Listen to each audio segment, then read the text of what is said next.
The Napoleonic Wars is one of the most tumultuous eras in world history, and that is all thanks to one man, Napoleon. His conquests of Spain, Italy, Germany, Poland, Austria, and even Russia are some of the greatest campaigns our world has ever seen. And without him, history would have played out so much different than in our timeline. However, that is not what we are going to be talking about. Today we will be discussing a different member of the Bonaparte family, that being Napoleon II. Now, Napoleon II is a very underrated figure in world history, due to his very early passing. However, in this video we are delving into what could have happened if he had lived longer, and how it impacts not just Europe, but the world itself. So, our timeline would begin in 1829, where we see Napoleon II being allowed access into Italy to enlist in the Italian army. However, he is only in Italy for a year due to the start of the July Revolution, which in our timeline was the overthrow of the Bourbons under King Charles X into a new government which saw an Orleanist system under his cousin Louis-Philippe, the Duke of Orleans. But in this timeline that I've created, this revolution will be changed. Instead of an Orleanist revolt, it will be a Bonapartist, with both citizens and the military calling for a Bonaparte to be placed back on the throne, and Napoleon II seeing this as a perfect opportunity to escape back to France and seize power in 1830 to become the second French emperor. Now that he has finally become emperor, we can discuss his conquests and the problems he will have to face. The first one being the Belgian revolts in August of 1830. Except in this timeline, France will aid the Dutch so that we can prevent the British from creating a strong ally with the Belgians. And in doing this, Napoleon II has already proved he can be a capable strategist as well as a strong diplomat. For the next part of this video, we will be discussing the Crimean War in 1853, where the Russians and Ottomans fought each other to gain influence in the Black Sea. And with British and French aid, the Ottomans were victorious in this war.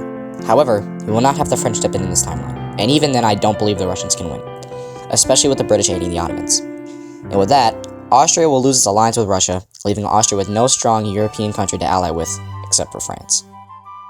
We will now skip forward to 1866 to kick off the Austro-Prussian War, and because the French are now allied to the Austrians, they aid them with promises to not annex any territory. The Prussians now having a huge disadvantage would scramble for other allies to aid them in the conflict, ultimately leading to the Dutch aiding the Prussians with promises of massive land gains from German and French territory.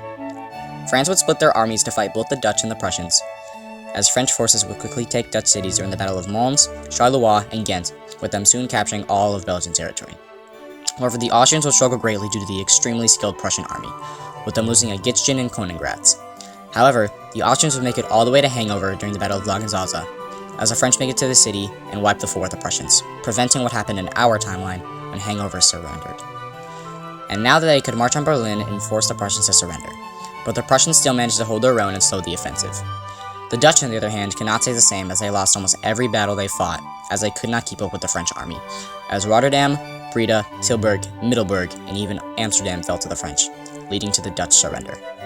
And now that the Dutch front line fell, French forces swept into Germany to aid the Austrians much more. The Prussians still proved how strong their army was as they still made it to Vienna, but they would quickly retreat after French forces entered Berlin. The Prussians tried all they could, but with French, Austrian, and other minor German states, they crushed the Prussians and Dutch in a very short war, ending in 1867. But in a huge betrayal, France would annex Belgium, Luxembourg, and the entire Rhineland, making Austria enraged, and their alliance ending. However, now that Prussia, Austria, Britain, and other European nations were too weak to stop France, Napoleon II could stand tall as a European hegemon, gaining massive prestige and honor for his people, with some even calling him a better ruler than his father. However, there was one more thing we must discuss, and that is Italy. As Sardinia declares war on the papacy, France declares that they will defend the Pope, as Nice and Savoy try to fight off France as well. This war will barely last a month, as France absolutely demolishes them and annexes Nice and Savoy, while the papacy and France establish an alliance to defend the Pope. But these events would greatly anger the British, as France was much more powerful than the British in Europe, and they needed to think of a way to stop them. And as they make plans for war with Austria, Prussia, Sardinia, and Bavaria joining them, France will continue to gain more influence, as a Franco-Russian alliance is discussed. And that is where I will be ending the video for now. Huge thanks to my friend Makhno for helping me with this video, as it seriously would not be possible without him. Also, please make sure to join my Discord server, which is linked in the description. I hope you all enjoyed this video, and this is me signing off. Farewell.